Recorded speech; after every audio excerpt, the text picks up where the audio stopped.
Première grosse journée pour le peloton de cette 30e édition du Tour. Le matin, un contre-la-montre de 10 km est au programme. Il faudra donc bien s'échauffer car un chrono est toujours un effort exigeant. Le départ sera donné face au village amérindien Sainte-Rose de Lima à Maturi.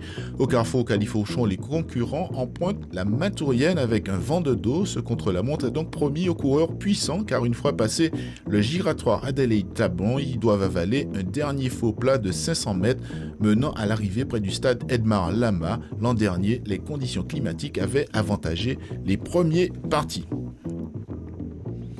L'après-midi, le peloton s'élance de Rémy en Montjoly pour une étape de 119 km, une étape cataloguée de rapide a priori dans le milieu cycliste, passant par les giratoires de Tablon, Copaya, Califourchon, Stoupan, avant de bifurquer vers le carrefour du Galion.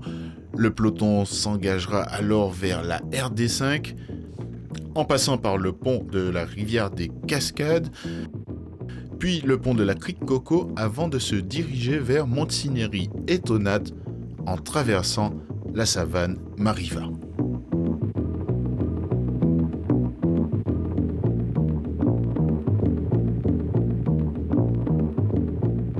Retour alors vers Soula,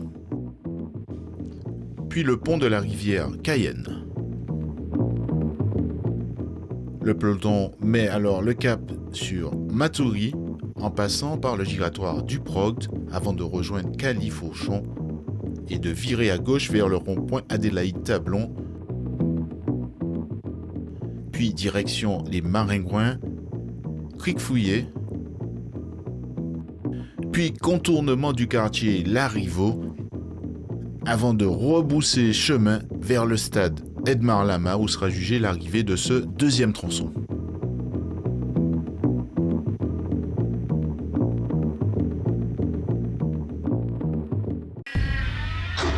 Suivez l'info sur Guyana Première, télé, radio et internet.